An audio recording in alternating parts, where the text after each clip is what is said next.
Yeah, so it's an interesting life, but looking back, there's lots to fill in.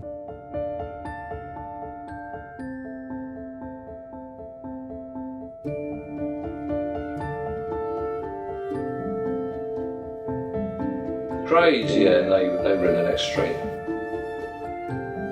Wake up, Hitler's come to bomb us. This is how our young childhood was.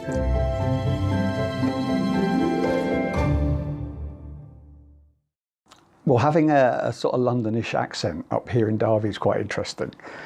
Had a person I was talking to this morning, for example, said, I said, do you need something to clean the glass? And they said, oh, how posh. I said, it's glass. So I was born and brought up in London by a London family and all the rest of it. Went to school in London until I was 16. I worked at, I didn't do anything after that. I just worked at Rolls-Royce, which is a small engine division in Watford, north of London. I think it's closed down now. And that's when I started to think about, qualifications, what I'm going to do, and so on. So that's where I started the kind of educational life. My parents were nice people, but when I was about 17, they decided that they would leave London, go out and live in the country somewhere. So I went, had a bed and breakfast at 17. Bit of a shock. But I met somebody who came from Devon, lived in Devon, and then she worked in London somewhere. So we just met up when we were about 18. And we lived there together as girlfriend, boyfriend for a couple of years. And then I decided that I think I needed to go somewhere else. So we decided to go and back to where she came from in Devon. So it was quite a trip really to go and find work there. What was I then? I'm not sure. 24, 25. And I worked as an engineer.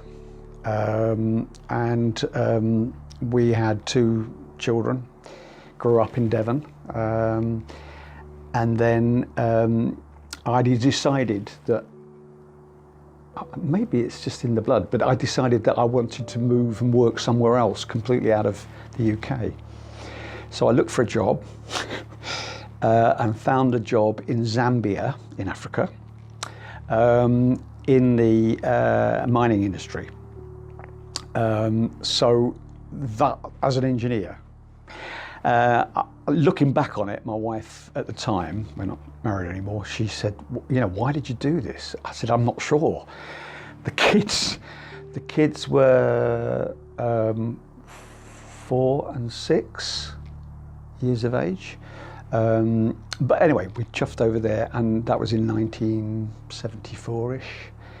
I say 4-ish, yeah, because Simon was 4, he was born in 1970. So I worked there for nearly 5 years. My wife worked in a teaching, I would say a school, it is a school, but you didn't have to have teaching qualifications. It's quite interesting, really.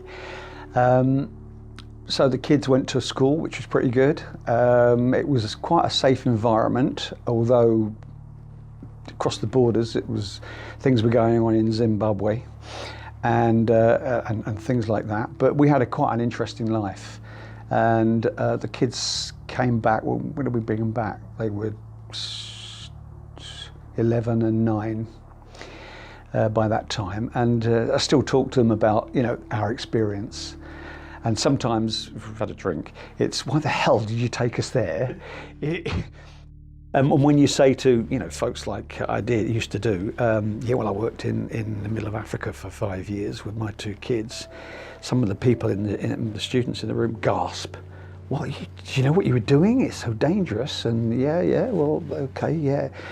It's probably a little bit more dangerous now than it was then, for all sorts of reasons, never mind Ebola.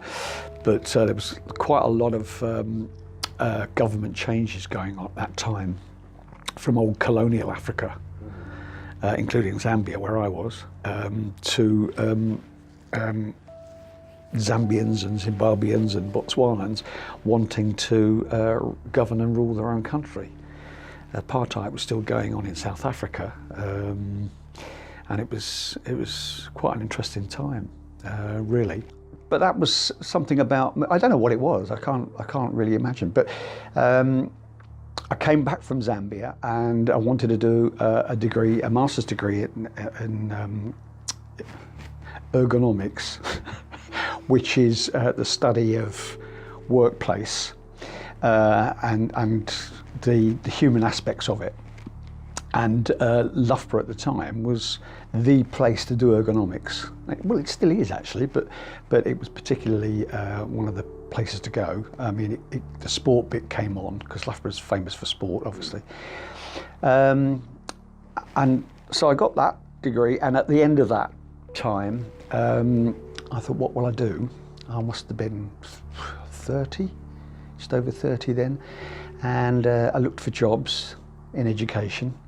Saw this post at the College of HE in Derby, this place, and so I got a job here teaching in the I think it was those days it was Management and Business School.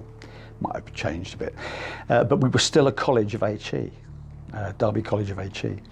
So I commuted from the other side of Loughborough to Derby for 10 years. Yeah, it's quite interesting, except for travelling and the roads, and I can't imagine doing it now. Traffic out there's a nightmare. So that was quite a journey. I enjoyed the time at the university, and seeing how long ago that was. It's amazing that in a funny kind of way I'm still here. And I retired 10 years ago, but. I just do, a module or two. So that's the way I've remained here. But eventually, after 10 years, I got a bit fed up, and I moved out of Corn, the other side of Loughborough, to Derby. And I've been in Derby ever since. My wife and I didn't always agree on the things that we should do, and my kids went to university. Liverpool and back in London. Excuse me. So I came to Derby in effect on my own. I can't imagine ever working at an institution like this for that long. And if you count my part-time work, that will be 40 years in 2020 because I started in 1980. And one of the odd things about working in the same institution in the same place is how many floors that you work on. Started on 9, and I noticed I've come down. 9, 7, 6, 5. Was I ever on 4? I don't think so. I'm on 3 now, so I think, number 2 or 1 is going to come sooner or later. But I still enjoy the work. I'm not always entirely sure that my students agree with some of the opinions I have, but I try to make it an interesting experience. And sometimes you can, the students younger than yourself, me, can relate to that. Some clearly don't. But since I've been around and taught in different places around the world as well, because this institution, University of Derby, had connections with African colleges. Malawi was one, not Zimbabwe, Botswana. And so having that experience of working in Africa, that was quite useful, going out there and setting up courses and programs. We still do it, actually. I'm not sure. But I don't regret anything in terms of the career that I've followed.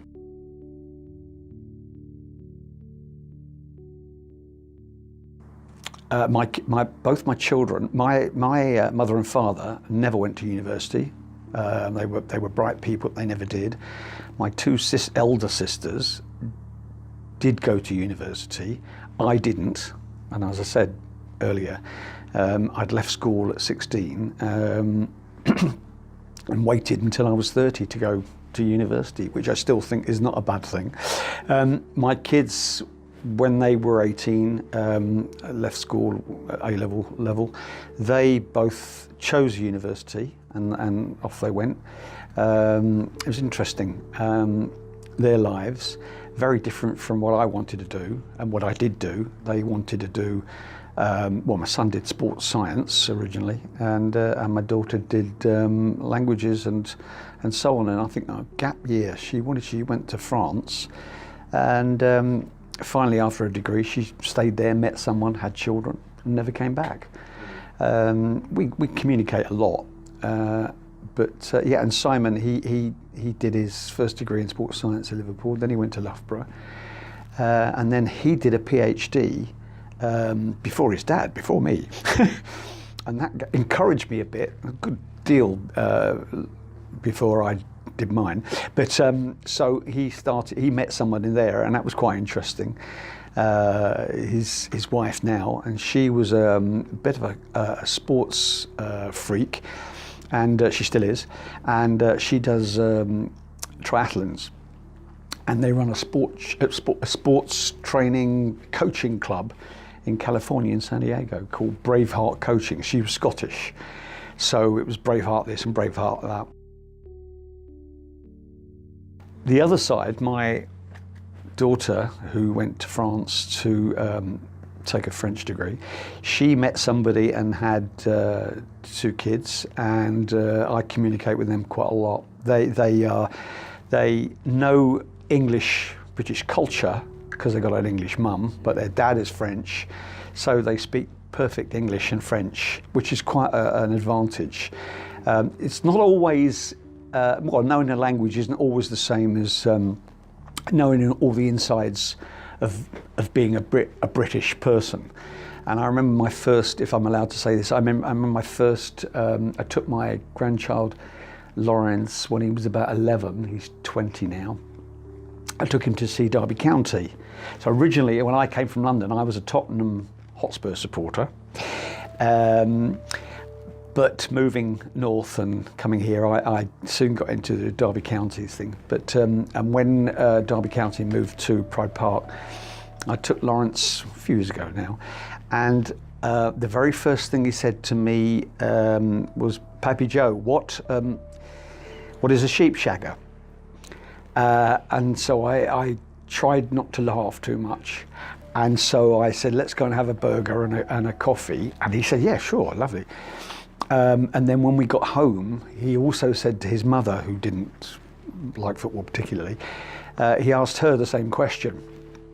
And I think at that point, after keeping sort of a straight face for a few hours, we had to laugh quite a bit. I can't remember whether we explained to him exactly what it was then, but certainly by the time he got to 16, 18, he reminds me quite a bit when he texts me on his phone about how the sheep shagger's going, etc. So it's quite funny. His younger sister, Jade, she's what, she now 16. She's very, very different than Lawrence. She's very, I don't know, academic, and she's reading a lot, and our English is very good too. So I enjoy the company, it's good. Getting older, I guess you kind of, well, in age, you're more distant from them. Even though my grandchildren aren't very, very young, there's 16 and 20, so that's still a fair old gap from what I am. I'll be 71 this year, and it's still odd to think that I'm that age. I don't feel it. I don't, apart from certain things like forgetting where I am and what I'm doing and where my car keys are. But yeah, it's quite interesting.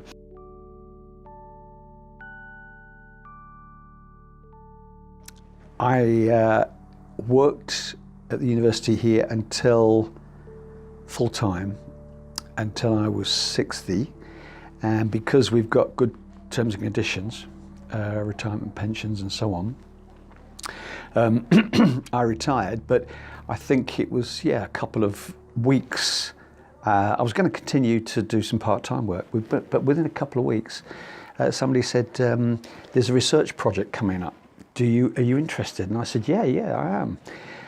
We'll pay you for it through the university." The university had an arrangement with a particular consultancy firm that was doing systems thinking, and so I made a choice that I would do this piece of research for them. I guess for me it was I didn't have to stand in classrooms for the same way I had done for the last 20 years. But I did have to commute to Birmingham every day for best part of 3 years, I suppose. Yeah, just over 3 years. And the great thing for me, I learned about this particular workplace, which was social housing. What we used to call in the old days council housing. Social housing for people that either weren't earning wages or had particular disabilities or whatever it was. And this place was over in Birmingham. They had employed some consultants to do some work, and my role really was to study how this consultancy project went on. I didn't quite imagine I'd be there for 3.5 years, but somebody said right at the beginning, well, actually, if you publish this, you can get a PhD out of it. So that was quite good for me. I was quite impressed with that, and because my son had got a PhD 10 years earlier, I said, well, there you go, mate. I can do it. You can do it. I can do it. I'll tell you something funny about that later on, but that was quite an experience, and I finished that 2011. Started in 87, 97, 2007. No, yeah, getting there. 2007, and I finished in 2011, 12, and then. That was a relief to finish it, because my current wife said it was the most incredible journey that she'd ever had in her life. Your partner going away for doing something like that, coming home in the evenings and she's just sitting at a PC doing whatever. She did threaten to divorce me a few times, but we came to some great agreements in the end, and we survived. But and then immediately I finished 2011, 12.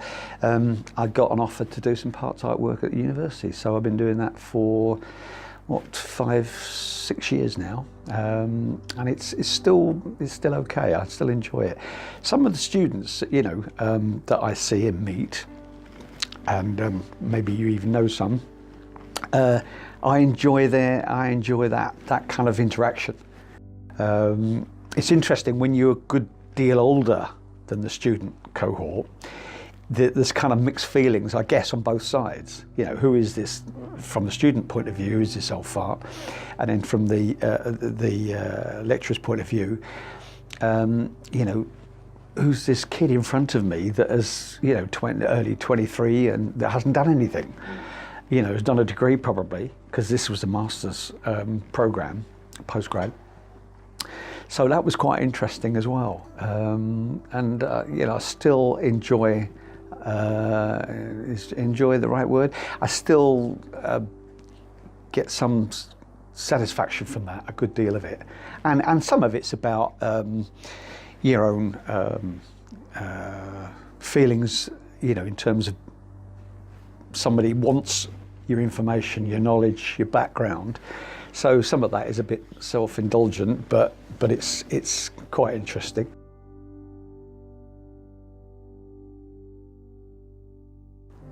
When I met my present wife here at the university, I was a good deal older than her, but we decided that we wanted to keep her fit and do things. So we joined the local sports club in Derby. And I think I was about 50. Yeah, about 50, and my wife was 40. Maybe it was a bit different than that, but we decided that we'd enroll for our first triathlon.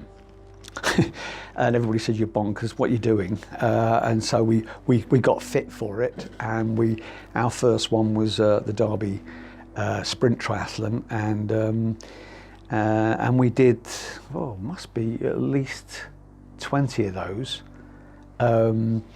until I decided that it was about time to pack up. I think the last one I did, it was and I was in the over 60 group, because they do it by age, and I think, did I get second? I might have even got a gold, I can't remember, but for the 500 people that did that particular triathlon, in the over 60 mode group, I think there were only 3 of us, so getting, first or second out of 3 wasn't bad. And I still got the shirt at home and hanging up, but we couldn't quite continue that. We've still got a good social life, and it's quite interesting. So although we like to keep fit, being elderly kind of people, we're not teetotalers and so on, and don't have particularly discriminate against people that do this and drink and so on. So and that's quite a good bit of your social life. I think when you get to a certain age, it depends on your personality to begin with, but when you get to a certain age, you need to continue certain activity, contact with folks, your family, if you can. So still being at the university helps to do that considerably. Going to the gym with lots of people there, and struggling and fighting, and to keep fit and so on. And then going to local pubs in Derby is quite good, because I've always liked real ale. So I don't drink a hell of a lot anymore because I can't do the volume, but I used to. So that's quite an important thing for myself and my wife. A couple of evenings a week we go out to our local pub and sit and have conversations with folks and have, good fun.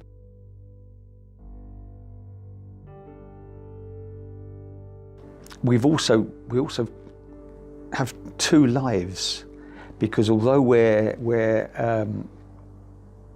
from Derby, or live in Derby, about more than 20 years ago, we went on to Spain on a trip to have a look at whether you wanted to buy an apartment or even bigger villas and things. And so we made a decision all those years ago that we'd buy an apartment. In those days it was almost affordable. You still had to take mortgages and things, but and looking back over the years, we've never regretted it. And so the good thing about not working anymore, on a reasonable pension, both the state pension but also a teacher's pension, we can both afford to nip over to our apartment in Spain, and there's quite a bit to do over there. It's quite a, you don't realise how many Brits actually do live in Spain. We don't live in Benidorm, but we're not far away from Benidorm, and that the Costa Blanca is quite a British area. That's not the reason we chose it. I think it was because we both like warm weather, and it's a fairly reasonably cheap place to live. It still is. I was talking to a friend of mine in the pub the other day about San Miguel. I don't really know about San Miguel, but it's a popular lager in Spain. But in our local pub in Derby, I think it's about £4.80 a pint of San Miguel. In our local bar in Spain, it's €2.50. So if you like beer, it's such a cheap place to drink. But also in the supermarkets, things are pretty cheap. I don't think we realise sometimes in Britain some of the prices we pay. Not as bad as where my daughter lives in France. You go there, and for the same drink, you'll pay €10. it is quite different, just over the borders, you know, interesting. So yeah, we've enjoyed that, and I think we've both been very lucky that we're able to afford it. You know, I'm not suggesting we weren't privileged, but I guess you might think that if you're in education, because the pay was quite reasonable. Before I retired, I was, what was I? A principal lecturer. Yeah, I've forgotten what it is now, and I don't have them anymore anyway. But so the salary was good, and regarding your salary, your pension always related to that. So it's been good. So I don't have any regrets in terms of lifestyle and what we've done. I still keep in touch with my previous wife and all her family, so it wasn't a split in a nasty way. We still communicate quite a bit, and we you know, my children are her children, and so we see them. I think she sees them probably more than me, but it's quite an interesting life, and I just hope, I think anyway, that it goes on for a bit.